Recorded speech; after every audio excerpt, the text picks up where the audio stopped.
Hi everyone, it's Marianne. Welcome to my wasteless life. In this video, I'll be sharing with you the different Scindapsus varieties and how to tell them apart. Thank you so much for joining me today. And if you're new, this is my wasteless life, where I take you along my plant and sustainable lifestyle journey and share with you some of my tips and tricks along the way. If you've seen my 3 videos in my series, this is the 4th and last part, and it's on Scindapsus varieties and how to tell them apart. And I'm also going to share you updates of the Scindapsus plants that are in my collection. Scindapsus is one of my favorite house plants, and I'm not surprised that it's currently gaining lots of popularity. And the reason that I include Scindapsus plants when I talk about my POTHOS collection, because historically, POTHOS were classified as Scindapsus. Today you'll see the most common varieties of the Scindapsus pictus sold as the silver pothos, satin pothos, or even silver satin pothos, etc. And even in some scientific journals or database, you can still find some of the Scindapsus plants that are not pothos still classified as such. There are about 35 known species of the Scindapsus, and most of the varieties that I'll be talking about in this video will be from the Scindapsus pictus, which is the one that's currently most well known. But as mentioned, with increasing popularity of the Scindapsus plants, there are so many more varieties, cultivars, and spores and forms of the Scindapsus plant. And especially if you go on Instagram, there's so many SPA varieties popping out, which means these are varieties that have yet to be officially named and identified. But when it comes to the Scindapsus pictus plants that are often confused with the pothos, it's mainly these 4 varieties, which is the Scindapsus pictus argyreus, silvery, and exotica, and silver splash. And the first one is the Scindapsus pictus argyreus, often sold as the satin pothos, and this is the most recognizable Scindapsus pictus and the one that you could easily find the most in any garden center or nursery. Its leaf, which is typical of many Scindapsus pictus, is velvety and has a suede feel-like to it, and it has a dark green leaf with a light green underside, and it would have the silver variegation that glitters when it's hit by the light. And I always refer to this plant as the plant with built-in fairy lights or Christmas lights with the way how the silver variegation glitters. Scindapsus plants are typically slow growers, but I find that the Scindapsus pictus argyreus or the satin pothos grows as fast as the golden pothos. This one trails very quickly, and if I don't constantly prune this would have trailed really long already. The next one is the Scindapsus pictus silvery, and as you can see, it's very similar to the argyreus, but what differentiates it from the argyreus is that the silver variegation is more prominent on the leaves and in very uneven patterns, but usually the variegation would start at the tip all the way down to the midrib and sometimes towards the margins. And the leaves are typically small like the argyreus, but if you allow it to climb, because Scindapsus are shingling plants in the wild, it can also grow pretty large leaves. And this beauty is the Scindapsus pictus exotica. When it was sold to me, it was sold to me as silver splash pothos, which was confusing because there is a silver splash Scindapsus. But the exotica compared to the first 2 is the one that has larger leaves and will continue to have larger leaves even if you let it trail down instead of climbing. And most of the leaves is covered by the silver variegation, but usually not along the midrib. And this one is one of my favorites because even though it's a common plant and relatively very affordable, it looks very expensive and it classes up any space you put it in. And the 4th common variety of the Scindapsus pictus is the silver splash, which is the most uncommon among all 4, but I hear that this one is becoming more available also. And I know some of you heard this story a million times if you've been following me for a while, but how I got my silver splash is I bought a single leaf cutting. I think this is that leaf for $15 and TikTok roasted me for it. But look at it now, it has grown so much. I have all these large leaves, which separates it from the argyreus and silvery, and that's how you kind of distinguish it from those 2 since they look very similar. And this one, the silver variegation, is also more mosaic-y and pixelated, almost watercolor-like compared to the argyreus and the silvery Anne. Look how beautiful that variegation is. And this is my only Scindapsus plant that's in leca. The OG leaf of my silver splash has said RIP. I mean, it's an old leaf. Nothing wrong with the plant. It's just, it's her time to go. And these are the babies she produced. And they would continue on her legacy. Yeah, but so far it is doing well in leca. And this entire plant all came from this single leaf cutting.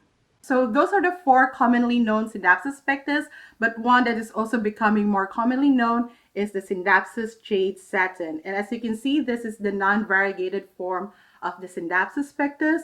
But unlike other plants where the variegated version is the one that has the higher price tag, this one actually currently costs more than the variegated version. I got mine through a plant trade, and at first I was struggling with the plant a little bit when it was still in the propagation stage, but now that it has fully established itself, it is growing very beautifully and producing these larger leaves. So I'm really happy about that one. I actually have propagated twice from this now. My first propagation, I did use it in a plant trade, and the second one is this one, which I would likely also use for a plant trade or sell it off. By the time this video is up, I would probably already have sold or traded this already, but check the description if this is still available. Aside from the Scindapsus pictus, another variety of the Scindapsus that is very popular is the Scindapsus treubii, with the treubii moonlight being the most popular. This is not in Leica, I just put Leica as topsoil. And even before Costa Farms came out with the treubii moonlight in its Life Trends collection and named it the sterling silver POTHOS, the treubii moonlight was the easiest treubii to find in the market. And I got mine initially from an import and then from a local nursery for about $45 when the first one that I bought struggled during acclimation. And then right after that, I found out Costa Farms was selling it for $20 as part of their Live Trends collection. So people were buying it at their local Lowe's, Whole Foods, Home Depot for $20, sometimes even less. But I couldn't find the sterling silver POTHOS or the treubii moonlight in my local Lowe's until very recently, actually just last Sunday, and I got one for $20, and this is a much fuller pot than what I have.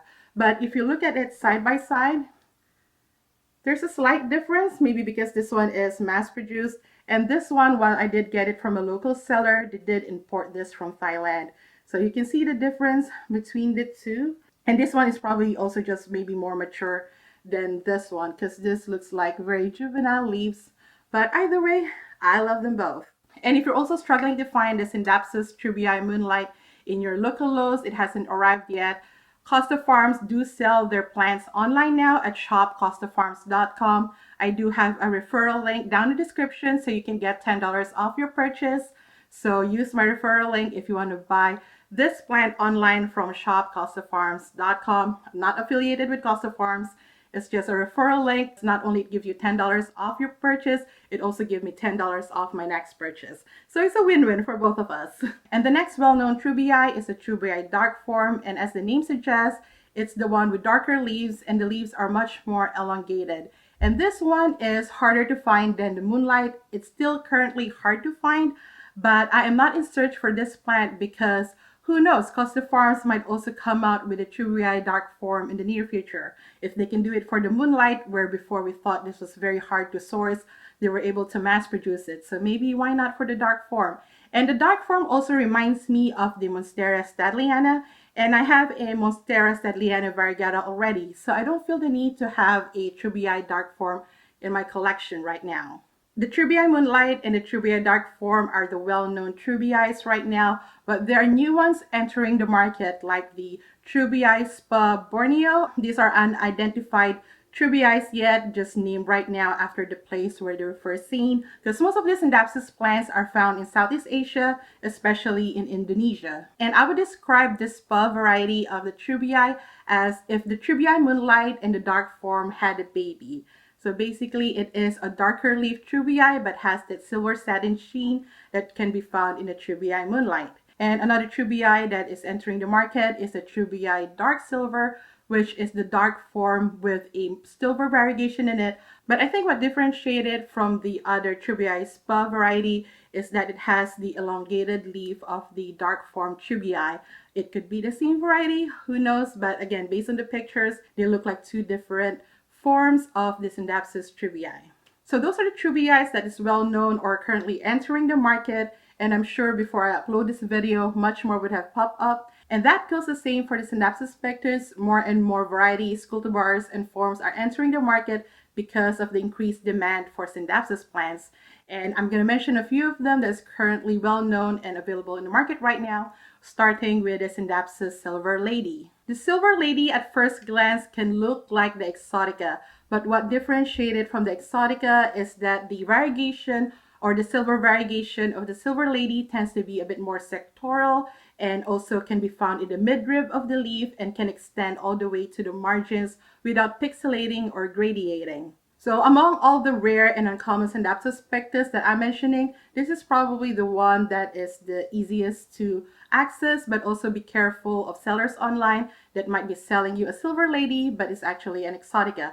That has happened to me when I recently imported plants and I thought I bought a silver lady, well, because one, the picture looks like a silver lady and it was labeled a silver lady, but when I received it, it was actually an exotica. So be careful when you're trying to buy for a silver lady. Make sure it is what it is and not an exotica or a silver splash. And the next one that is also gaining lots of popularity is the silver cloud versus the silver tattoo.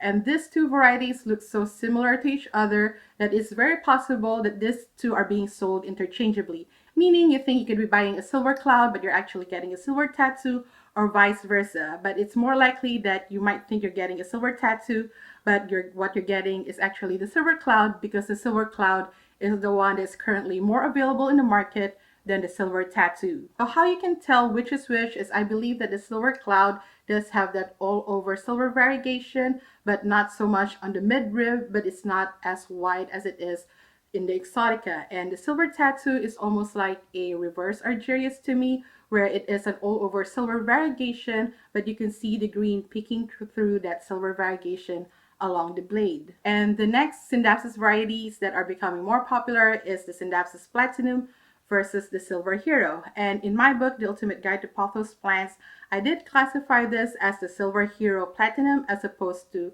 separate forms. And like the silver cloud and the silver tattoo, if you're only basing them on their pictures, it's very easy to confuse the two. The silver hero is the one that's currently more available in the market right now, so chances are what you are getting is the silver hero, not the silver platinum. Others differentiate them by saying that the silver platinum has the shinier silver variegation than the silver hero, but the thing is, if you don't have both, it's really hard to tell which is shinier or not. And also based on the research that I did for my book, the Scindapsus platinum was first introduced in March 2012 from the private collection of Singaporean Amos Tan. And the pictures of the platinum documented by Iroid Wiki shows a more metallic silver gray variegation, not a shinier, brighter silver variegation. But again, leaves on plants don't grow uniform, so it's hard to make the determination of what variety the plant is if you're only going by pictures alone, especially on Instagram where a lot of the photos are heavily edited and photoshops,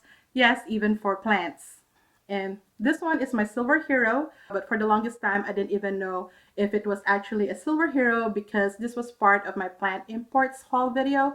And when I got it, it was pretty much a dead plant and all I left was a wet stick. But luckily I was able to successfully propagate it and it has shot up a new leaf recently. And according to how it looks like in person, I do believe it is a silver hero. But then again, I don't have the silver platinum, so I can't really make the differentiation if this is a shinier version than the silver hero. So I can't really compare the two in person. And here's my most recent update on my Scindapsus silver hero. As you can see, produced another leaf, and I gave it this bamboo wood. So hopefully I would make it shingle. That's my goal, is to make this plant shingle. And if you look down here, you can see it is trying to push out the new growth already, and the roots is trying to attach to the bamboo. So that is great. And here's another one, a third node that is producing a new leaf as well. I didn't attach it to the wood because I am just propagating this one to hopefully use it for future traits and whatnot. So, but yeah, that is the latest on my Scindapsus silver hero. So if you're going to buy any of these rare Scindapsus plants or any rare plants in general, just make sure that you know the seller and you know what you're getting is exactly what you paid for or what you saw in the pictures. And aside from the Scindapsus pictus and the treubii, more varieties of the Scindapsus are entering the market, as is mentioned earlier, because of the large demand. And notably, one of them is the Scindapsus lucens. And I'm going to show you what I had for a hot minute, because it also eventually died. It was part of my plant import and what it's supposed to look like.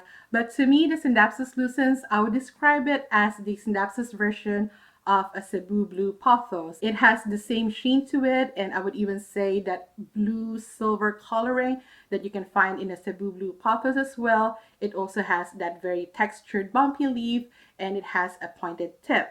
And the Scindapsus lucens is often confused with the anadendrum affine, which to me looks more like a Monstera saltipicana rather than the Scindapsus version of the Cebu blue pothos. So that's how I differentiate the two. So that's the last variety I'll be mentioning in this video, but definitely not the end of the list of Scindapsus varieties, because more and more are being introduced every day. I've seen the Scindapsus officialis, the Spa Blue, the Silver Princess, an albo variegated argyreus, a jade satin that has the Aurea variegation or the yellow variegation. Who knows if it's actually a variegation or just mosaic virus on the plant? Who knows? But like I said, so many of them are popping every day, especially on Instagram. I often see a new variety each time I log on to the app. But do remember that a lot of these names are given by growers or exporters who are not horticulturalists or botanists. They are giving these names to these plants not only for identification purposes, but also for commercialization purposes. So don't get too caught up with the different varieties with these very catchy names. I got like that with the Epipremnum when I first started, but at least the Epipremnum aureum pothos plants are cheap. They're not very expensive plants. But the Scindapsus plants could pack a price online or even at your local nurseries if you can actually find them. Even the first four that I mentioned earlier, which are the most common Scindapsus pictus, I get comments all the time that they all look the same to them. And they do. If you're not familiar with Scindapsus, if you're not into Scindapsus plants, they all look the same. I feel that way about Hoyas. They all look the same to me. I always like, go get a Hoya carnosa and get it over with. They all look the same. But you know, kind of like with Pokemon, you just gotta catch them all. But before I end this video, I'll mention one more bonus variety, which is the Scindapsus pictus tricolor, which I literally saw on Instagram just days ago. And this is the Scindapsus pictus tricolor, or at least that's what the name they're giving it, because I think this looks like the Scindapsus version of an Aglaonema pictum tricolor. And when I saw it, I immediately fell in love with it, and it's now on my wish list, more than so than any of the other Scindapsus pictus or Scindapsus treubii or any other Scindapsus variety that I mentioned here that are not yet in my collection. So those are the Scindapsus varieties and how to tell them apart. And if you haven't watched them yet, do watch the first 3 videos in this series on the Epipremnum aureum, Epipremnum pinnatum, and the Philodendron heteroiseum varieties. And as a reminder, I do have a book out on the Ultimate Guide to Pothos Plants, which is a one-stop reference guide for all the different pothos varieties, how to care for them, how to successfully propagate them, and how to troubleshoot common issues with your pothos plants or houseplants in general. And this book is available both in paperback and Kindle on Amazon. And if you don't have access to Amazon in your territory, it is available on Etsy as a PDF ebook. And I'm currently running a birthday sale on the ebook, so do take advantage of that. The sale will end soon. The link will be down in the description. So thank you so much for watching. If you like this video, please give me a thumbs up. And if you're new here, I hope you subscribe. I come up with houseplants and sustainable lifestyle videos every week. And if you haven't yet, check out these videos up here until my next one. But until then, I see you, I appreciate you. Take care of yourself and each other, and have a plantful day. Bye.